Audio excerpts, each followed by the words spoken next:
Hi friends, Living Fit with Laura. On this beautiful day, I'm at Tobridge Park, one of my favorite parks. I want to tell you about the workout. First of all, we get rid of the debris in our mind. We decide to continue moving forward to those things that lie ahead. Putting behind us those things that lie behind. When I run, we are moving forward. We're not looking backwards. I am toe arch heel is what I do. We want to have the proper form in running. We are very much engaging our abs when we are running, pushing off the ground and pushing that ground behind us. We want to have the correct form when we are running so that we get the benefit of the exercise. We don't need marathon workouts to get our daily exercise. I certainly don't do marathon workouts. I teach proper technique, proper form. We don't push past the point of sharp pain. We never do that. But we do push past the point of discomfort. We're not going to be lazy. We're not going to be wimps. We're going to push through that discomfort to get to the next level of fitness. So the workout, I did 3 laps around this beautiful field to warm up all the major muscles in the body. We want to warm up our lungs. We want to warm up the muscles.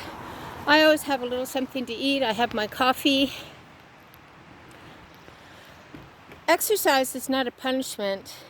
It is a gift that we give ourselves to feel better. Exercise is something we enjoy, something we look forward to, because even in the moment, if we know we don't feel like exercising, I never feel like exercising, but we don't live by waiting until I feel like it. We exercise anyway. We eat healthy one-ingredient foods anyway. We ditch the refined sugars and the pre-packaged foods because we respect our bodies and we want to feel well. Not because we're a martyr, not because we want to torture ourselves, but because we want to feel well.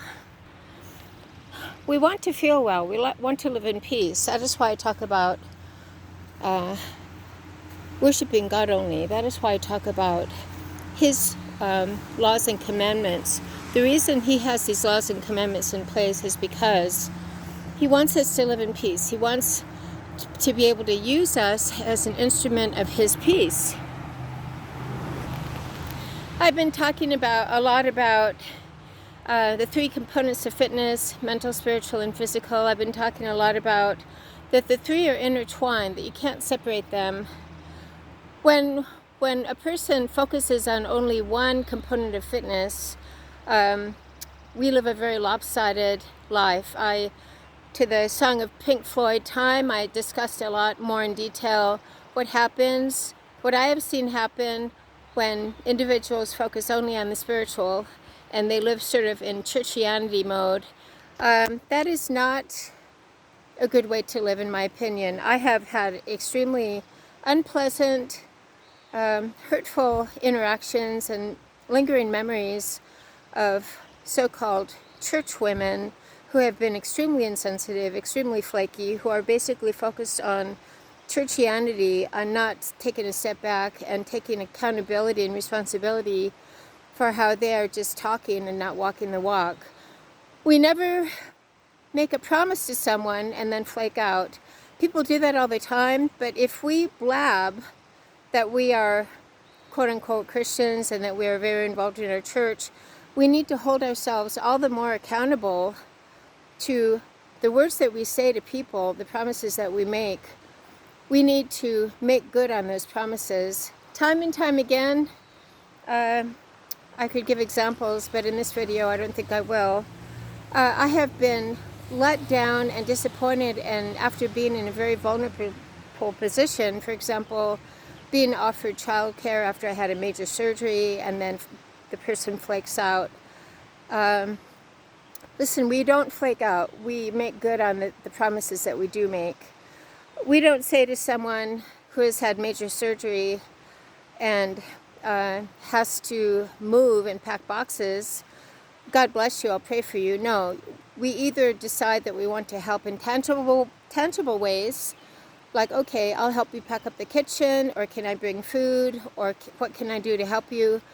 People need tangible help. People who need tangible help and are reluctant to ask for help, if we stand there and promise, I will pray for you, I will keep you in my prayers and thoughts, I think to myself, big deal, how's that going to help me? We want to help people in tangible ways. Ways that matter, ways that impact that person's life in a very real, very tangible way. If we only focus on the spiritual, and we're essentially, it is like a reflection of ourselves, where we're basically just playing martyr and focused on ourselves, we might feel good saying to someone, I will pray for you, I will help get you childcare for your children, to a person who's just had major surgery.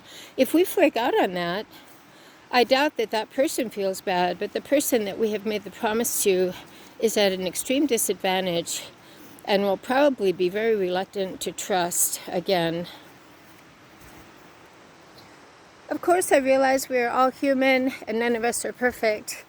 I tend to have the character flaw of taking people literally. I take people very literally. If someone says, I'll meet you for lunch at 2 o'clock. I'm there at 5 to 2. We don't flake out. We don't make promises casually. We don't have the agenda of inflating our own self-importance or our own self-worth just by sounding good, by making promises, because we're impacting another person's life. I will talk more about the three components of fitness: mental, spiritual, and physical, and how they're all intertwined. We live out our beliefs. We live out our core beliefs. We don't just talk and blab and then flake out with our behavior. I've seen this over and over and over. So be very careful of the promises that you make. Getting back to the workout, I ran around this field. Then I decided I didn't feel like working out, but I decided to take my own advice. We move forward to those things that lie ahead, putting behind us those things that lie behind. We must move forward. We must ditch the past. We must be mindful, if we still have residual resentment, which it's obvious that I do, that we do not suppose that we know people. We have an open mind and a pure heart. We do not carry around all the junk from our past, because that is not fair to people who might be very sincere. So on this high brick wall, I did a set of step-ups, 5 on each side.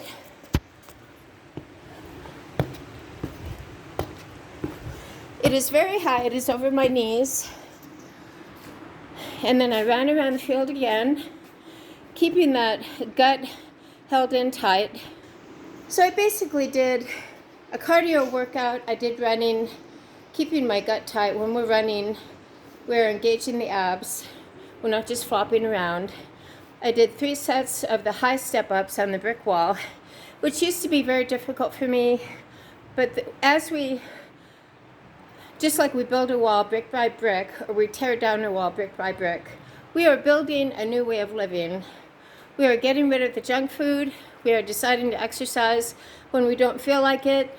We are deciding to see the best in people, and then when we have red flags, we step away from that person. However, we never carry resentment, shame, guilt, or remorse. We are not born into this world to be babysat. However, we are also not born in this world to disappoint. So be very careful of what we say to people. If we want to help, then help.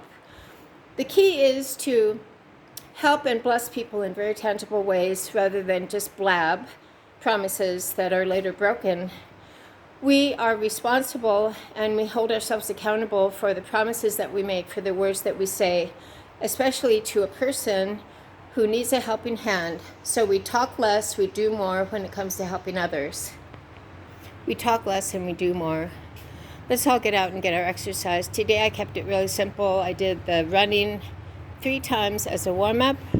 Then I did on this high brick wall 5 step-ups on the right, 5 step-ups on the left, barely touching the bottom of the ground, hopping back up, engaging that glute, quadricep, and hamstring.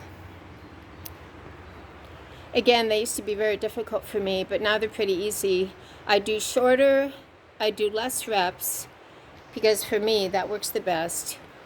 We don't want to exercise in a boot camp fashion for 2 hours and then be unable to walk, be unable to do our day-to-day tasks. So Living Fit with Laura, to summarize, we get our exercise anyway, even when we don't feel like it. It is part of our routine. We are careful and mindful of making promises to other people. We don't just isolate one component of fitness, whether it be spiritual, mental, or physical, at the expense of all the others. I've talked about people that isolate only the spiritual fitness, and in my opinion, it is not a good balance. It is not a good way to live. I've seen very, very overweight people, or people that do nothing with their appearance in church settings, and I'm thinking, we respect our bodies because God loves us and we take care of our bodies. So it's not just spiritual only. We also must take care of our physical body. Real briefly, I'm going to talk about what happens when a person isolates and focuses on mental fitness. Well, I think I've talked about this many times before. It's called poor, pitiful me and narcissism. When we only focus on our mental health, we are consumed with the regurgitation of all our thoughts, centering on ourselves. We are to step out of that mindset, get off the hamster wheel, get off the roller coaster, and get off the merry-go-round of thinking only about ourselves. Open our eyes to the needs of others and be a blessing to others in tangible ways. We are to be blessing to others in tangible ways. We are never to just focus on one component of fitness. We are to be a blessing to others, and we are to leave an impact of hope in other people's lives. Let's continue to go to our favorite places. Let's continue to get our exercise when we don't feel like it. Let's continue to remember that depression is very often a verb that we do to ourselves. It is a way that we cope. We depress because many times it is a habit. Many times we are unaware that we are doing it. Many times we are choosing to play victim. I'd like to encourage my friends not to depress, but to get up and move. Let's go to our favorite places. Let's live our lives. Life is for the living. Life is for the living. So when we find ourselves depressing, we just get up and do something. Put your shoes on, go for a walk.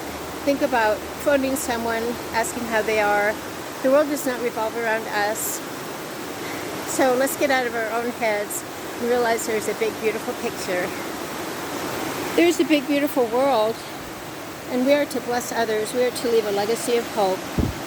Hope is having optimism, persisting in everything. Lord, I will not live in want today. The pain that I might have from the losses that I've encountered in my life, such as the passing away of my mother, the loss of my job, in a layoff, I will seek your face in all I do. I will realize that all loss is as gain. I will be all the more compassionate, more sane, more stable, and more strong. I will be more compassionate to others who have had similar losses. Live fit with me. Let's get our exercise. Let's get our exercise anyway. We don't have to wait until we feel like it. Let's wipe all that junk out of our memory when we have resentments about past interactions. I know that's an area I still need to work on. Let's be mindful of the promises that we make to others in need. Let's talk less and do more. Let's help people in tangible ways, not just focus on self, that we are being the martyr. Have a great day with me, Living Fit with Laura, to get and stay sane, stable, serene, and strong. I'm proud of you.